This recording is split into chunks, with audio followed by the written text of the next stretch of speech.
സുഖമാണെന്ന് വിചാരിക്കുന്നു. സ്കൂളൊക്കെ അടച്ചു, അപ്പോൾ എല്ലാവരും അടിച്ച് പൊളിക്കുന്നുണ്ടോ?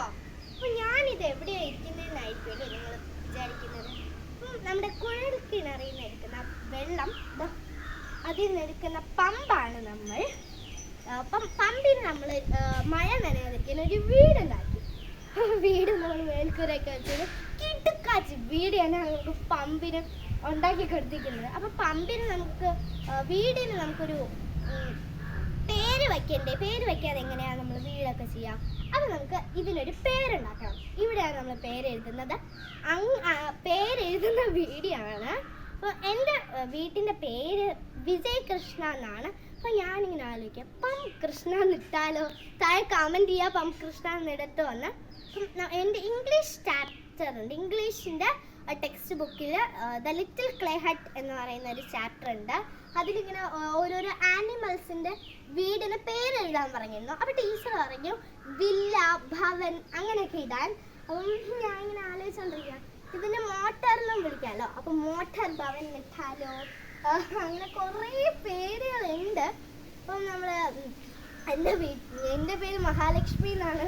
അപ്പം ലക്ഷ്മി, അപ്പം അതൊക്കെ ഇട്ടാലോ? ഞാനിപ്പോൾ പം ഭവൻ ഇടാം, വേണമെങ്കിൽ മോട്ടർ ഭവൻ ഇടാം. അങ്ങനെ കുറേ പേരുകളുണ്ട്. അപ്പം എനിക്കിങ്ങനെ ഞാൻ മനസ്സിൽ ആലോചിച്ചുകൊണ്ടിരുന്നു പമ്പ് വില്ല എന്നിട്ടാലോ. അപ്പോൾ എനിക്കത് ഒരു നല്ല പേരായിട്ട് തോന്നി. ഇതിന് പറ്റിയൊരു വില്ല ഭവൻ നല്ല ടീച്ചർ പറഞ്ഞു. അപ്പം പമ്പ് വില്ല എന്നിട്ടാലോ എന്നാണ് ഞാൻ ആലോചിച്ചുകൊണ്ടിരിക്കുന്നത്. നമുക്കത് തന്നെ ഇടാം അല്ലേ? അപ്പം ഞാൻ ചോക്കൊക്കെ എടുത്ത് സെറ്റായിരുന്നു. അതുകൊണ്ട് നമുക്ക് എഴുതി നോക്കാം.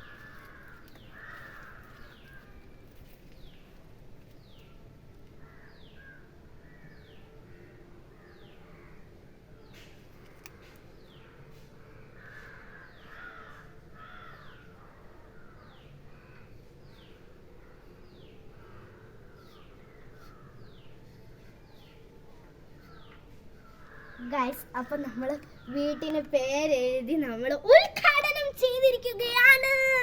ഇവിടെ വീട് ഉദ്ഘാടനം ചെയ്തിരിക്കുകയാണ്. ഞാനൊരു ലവും കൂടെ വരച്ചിട്ടുണ്ട്. എനിക്ക് ഭയങ്കര ഇഷ്ടം ഇങ്ങനെ പടമൊക്കെ വരയ്ക്കും. നമ്മൾ എഴുതിയിരിക്കുന്ന പമ്പ് വില്ല എന്നാണ്. അപ്പം നമുക്ക് നമ്മുടെ പമ്പിന് സന്തോഷമായെന്ന് വിചാരിക്കുന്നു, നമ്മുടെ വീടിനൊരു പേര് നൽകിയതിന്. അപ്പം എല്ലാവരും ലൈക്ക്, ഷെയർ, സബ്സ്ക്രൈബ്. ആദ്യമായിട്ടാണ് വീഡിയോ കാണുന്നതെന്ന് മറക്കാതെ ഒന്ന് സബ്സ്ക്രൈബ് ചെയ്തേക്കണം. ബൈ.